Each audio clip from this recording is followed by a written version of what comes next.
Assalamualaikum warahmatullahi wabarakatuh. Selamat datang lagi ke kuliah persamaan diferensial.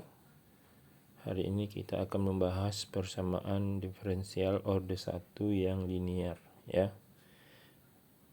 Seperti contohnya yang ada di persamaan nomor 5 ini.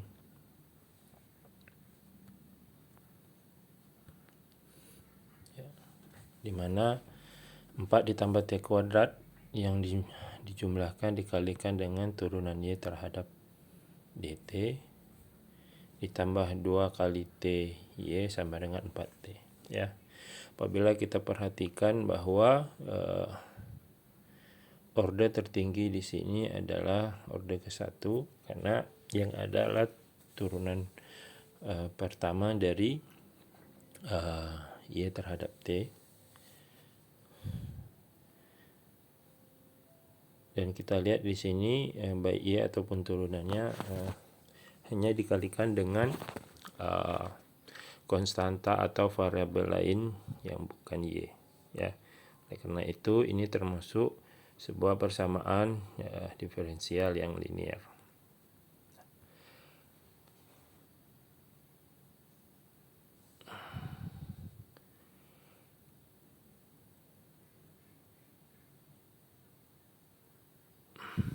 Kalau kita ingat bahwa turunan hasil kali dua buah fungsi atau dua variabel itu misalnya fungsinya adalah U dikali V dan hasil kali dua fungsi ini ingin kita turunkan terhadap misalnya dt, maka bila kita ingat maka jawabannya adalah turunan U terhadap T dikali V ditambah dengan U dikali turunan V terhadap dt, ya. Saya meminta kita semua mengingat aturan turunan tersebut. Maka aturan tersebut sebenarnya sangat erat hubungannya dengan contoh satu ini. Dan ini salah satu bentuk dari persamaan diferensial yang paling gampang dan bisa diintegrasikan untuk mencari solusinya.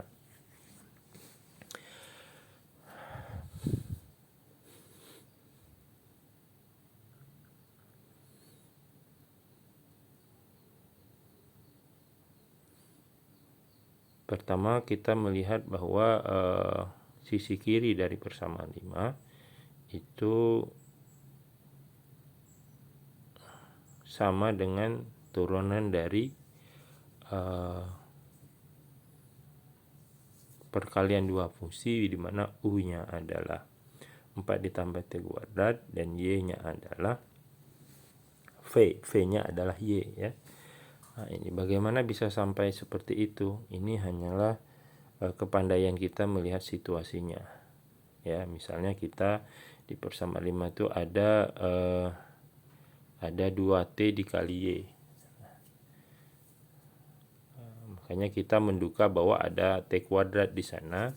T kuadrat diturunkan menjadi 2T kan.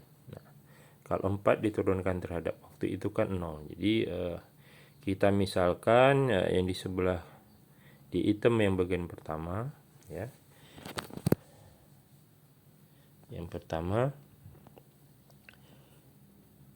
4 ditambah T kuadrat itu apabila kita turunkan, ya, itu menjadi 0 ditambah 2T yang sama dengan item yang kedua yaitu 2T dikali Y. Nah, jadilah kita menduga bahwa bagian pertama itu adalah U dikali turunan V terhadap dt dan yang bagian kedua itu adalah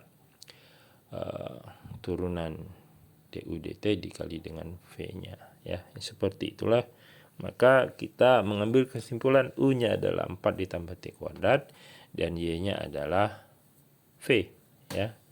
Oleh karena itu, persamaan yang nomor 5 kita ganti dengan persamaan yang nomor 6, ya, gitu.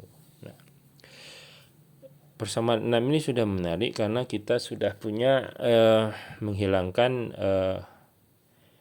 kompleksitas yang ada di persamaan nomor 5, karena persamaan nomor 6 sebelah kirinya adalah turunan sesuatu terhadap waktu sama dengan 4 dikali T. Jadi, kalau misalnya kita bisa mengintegrasikan 4T itu, maka kita akan bisa mendapatkan apapun fungsi yang kita tulis di sebelah kiri dari persamaan 6 ini. Dan ini kita lakukan.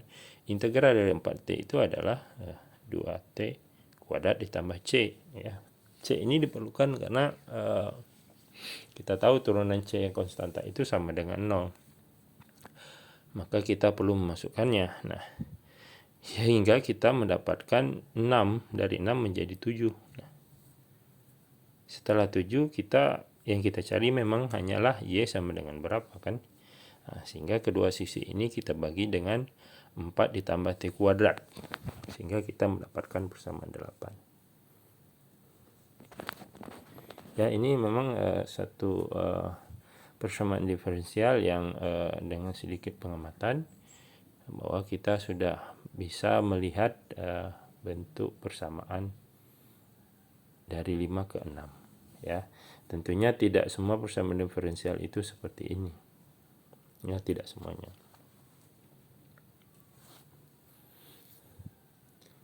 Di contoh 2 ya, di persamaan 9 kita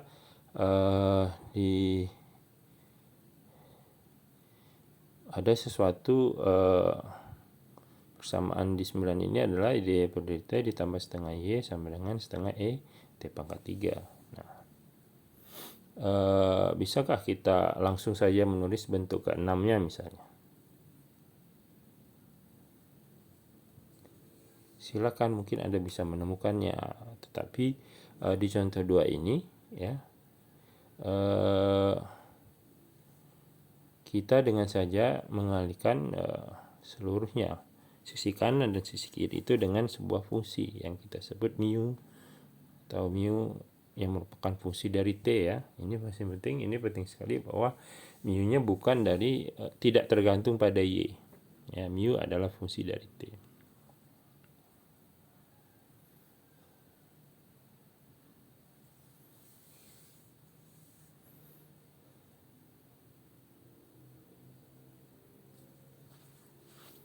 Dengan mengalihkan dengan mu T ini, maka kesamaan yang ada di 9 dengan 10 sebenarnya tidak berubah karena kita mengalihkannya dengan hal yang sama.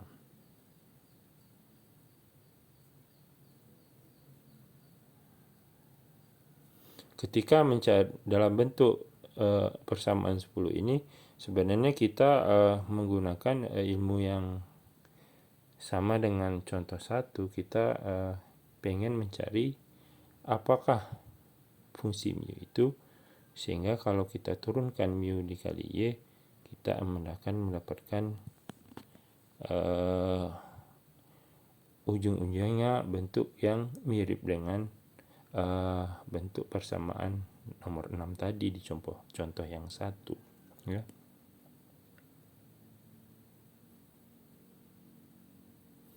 Jadi kalau kita turunkan mu dikali Y, maka kita dapatkan mu T dikali D per dt ditambah D mu per dt dikali Y ya. Nah, sisi kanan dari sebelah sini kemudian kita bandingkan dengan sisi kiri dari persamaan 10. Dengan kesimpulan kita akan mendapatkan yaitu persamaan 12, di mana turunan mu terhadap T adalah setengah mu. Ini kan persamaan 12 ini adalah persamaan diferensial juga ya, persamaan diferensial yang akan membantu kita untuk mencari jawaban persamaan diferensial yang ada di nomor 9. Jika turunan mu terhadap waktu adalah setengah dari mu T, maka kita bisa mencoba mencari jawabannya dengan mengintegralkannya ya. Mengintegralkannya dan apabila kita lakukan integrasinya dengan hati-hati, maka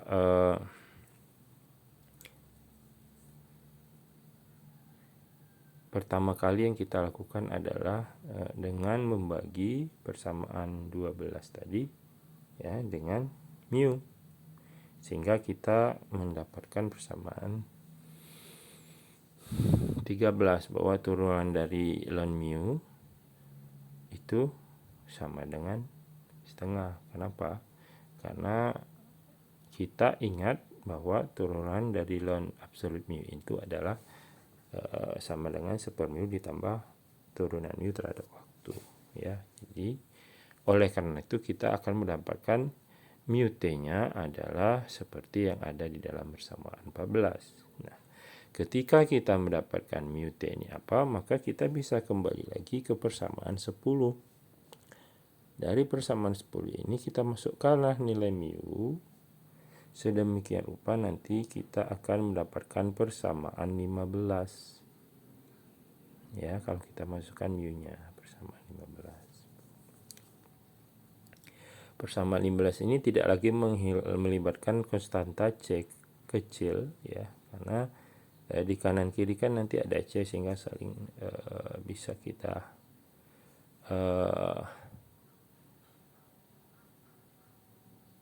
C bisa bernilai apa saja, tapi dalam hal ini dipilih C-nya bernilai 1 dan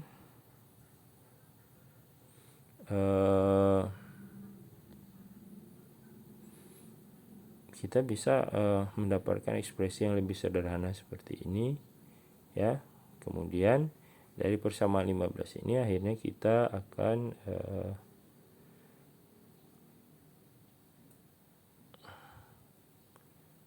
mendapatkan persamaan 16 ya. 16 itu maksudnya turunan E pangkat T setengah dikali Y sama dengan setengah E pangkat 5T dibagi 6. Nah, kanan kiri dari persamaan 16 ini bisa kita integralkan dan akhirnya ya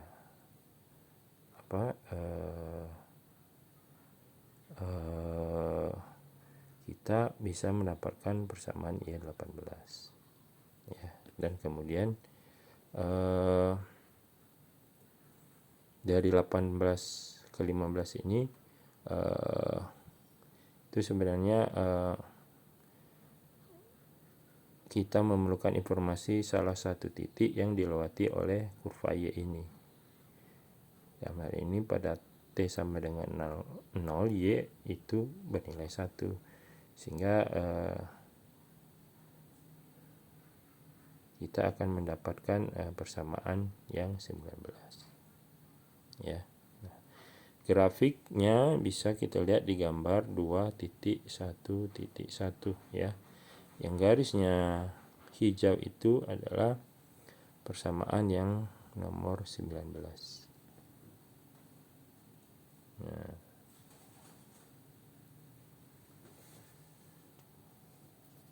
jadi apakah persamaan 19 itu satu-satunya solusi dari persamaan 9? Jawabannya enggak ya. Persamaan 19 ini cuma salah satu dari solusi persamaan 9 ya, yaitu persamaan yang melewati titik 0,1 ya. Jadi tergantung informasi tambahannya, ada banyak variasi dari fungsi 18 sebenarnya ya, fungsi yang ada di persamaan 18. Itu tadi dua contoh soal yang menyebabkan relatif sederhana ya. Di contoh kedua ini selain kita tahu bagaimana melakukan turunan terhadap hasil kali dua fungsi, kita juga harus tahu bagaimana melakukan turunan fungsi algoritma alami ya. Begitu. Itulah tadi tinjauan ringkas terkait dengan persamaan diferensial orde ke-1 yang masih linier ya. Dua metode ini memang sederhana ya, tapi seringkali mahasiswa atau mereka yang baru belajar ini lupa tentang bagaimana turunan hasil kali dua fungsi dan bagaimana turunan dari algoritma alami. Ya, ketika kita melakukan solusi dari mencari solusi dari persamaan diferensial, pada intinya kita berupaya untuk melakukan integrasi. Ya, dan kita harus mengingat bagaimana integrasi dari fungsi-fungsi dasar. Nah, jadi kita berupaya untuk mengubah bentuk dari persamaan kita ini sehingga mirip dengan bentuk-bentuk fungsi-fungsi dasar yang kita sudah tahu apa integrasinya. Ya, itu saja video singkat kali ini, semoga bermanfaat.